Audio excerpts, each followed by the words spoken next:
Welcome back. All right, so news of the video for all you fine people on your Tuesday, April 26th. And yeah, so we're at that time of the year where we're talking about the injuries, and if it's an injury, it's probably going to take you out for the rest of the year because we got less than a week left in the regular season. Although I still find it odd that it is this late in the year and still the regular season. I know that things were thrown off a couple years ago. I'm really hoping we're back on a regular schedule next year. I really think the NHL playoffs need to start the first week of April. That being said, Carey Price is day to day. This is the knee, and this is always the concern, right? Price, since he came back, he's had a couple of games where his mobility is probably a little bit less than what it might have been, say last year and prior. But he will be seeing his knee surgeon in New York this week. They're letting him go midweek to see him, discuss things with him, probably have progress report and all that. And the team is expected to have him as the starter for their finale on Friday. The concern, of course, has to be that if his knee isn't getting better, what do you do next? Or if the knee is, let's say it's only going to be 80%. Let's just say it gets 80% better, and that's as good as it's going to get. What next? And so I think those are questions that we're going to get the answers to over the next month or two, maybe even next week. So hopefully Carey Price comes back and plays, and that he's able to say, yeah, I can play next year and everything will be fine. Hopefully we hear the knee's progressing well, but it is one of those things where it sometimes it doesn't get back to that 100% level. Jake Muzzin will be returning to the lineup for the Toronto Maple Leafs tonight. They never did disclose what was going on with him. There's a lot of undisclosed injuries. So now we're to the point where, yeah, they're not even saying upper body, lower body with a lot of these guys. Just, no, he's not in the lineup. It's none of your business why he's not in the lineup. Nope, nope, nope. And then they just bear spray the reporters and run off.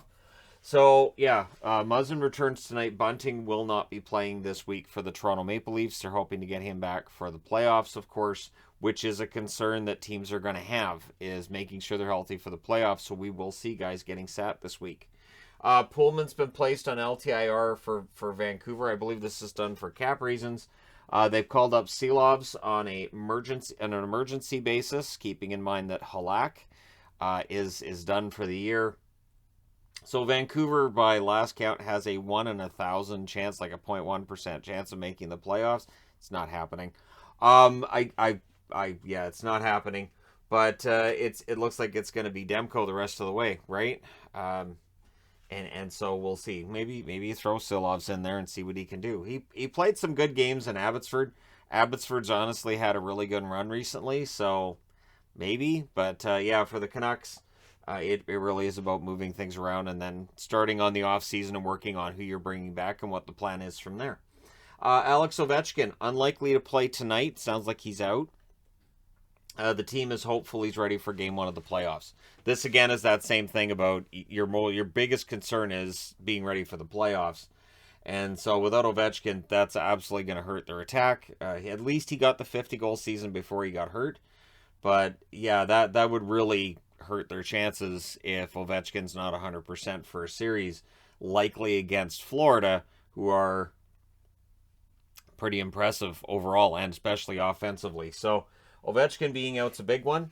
Columbus news, Corrali's not going to play this week. They also announced Jenner wouldn't be able to come back this week either. I think we knew Jenner wasn't coming back this week, but with Corrali, he got hurt in their last game.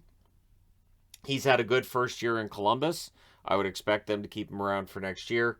I believe 14 goals he has, something like that. It's a lot for Corrali, and honestly, good, solid bottom six guy who's got some scoring upside there. So it's nice to see him realize that in Columbus. Sadly, though, that's as far as it's going to go. He will not return for the rest of this year, which again is a week. Now, on the Minnesota side of things are a little more concerning. You've got Spurgeon out with an upper body injury. Now, they were worried that it was worse than what it is. Apparently, tests have shown it's not as bad as what they thought it might be, just upper body and all that.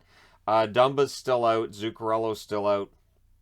Dumba's upper body injury. They're hoping he's back for the playoffs. Zuccarello, it seems like it's a day-to-day thing. It's a lower body injury with him. So those are three pretty big names for Minnesota that are going to be out of the lineup when they face Arizona. I still think they'll probably beat Arizona.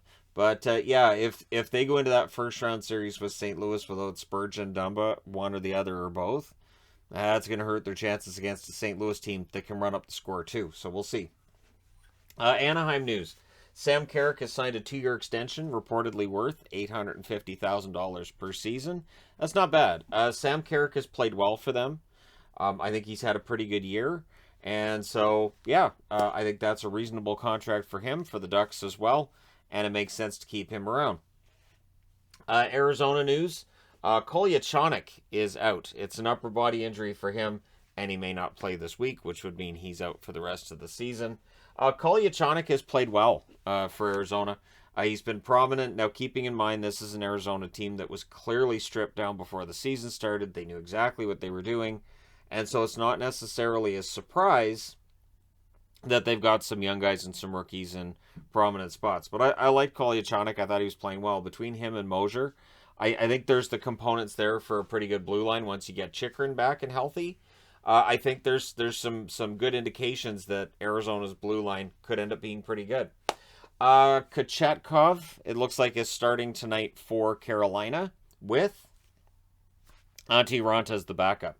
So Kochetkov, who looked good in his last game, we'll see how things go for him tonight. That's against the Rangers. So welcome to the NHL. Here's the New York Rangers. So Ranta's not 100%, but he's well enough that he's putting on the gear, and he's good to go. So that's good news for Carolina fans. And, of course, we'll see what else happens. Notice there's no Vegas news today, but I get the feeling there may be at some point over the next little while. And, of course, if Dallas wins that game in regulation, as I mentioned in the preview, if Dallas wins in regulation over Vegas tonight, your 8 teams in the West are known. So there you go. We'll see whether or not Dallas can get that done, whether or not Vegas stays in the hunt, all that other fun stuff. But if Dallas wins, the playoffs are clinched for everybody. But let me know your thoughts in the comment section below, as always. Don't forget to hit like and subscribe if you're browsing your way through. You just happened upon this video. Thank you guys so much for watching, for all your support. I will talk to you again soon.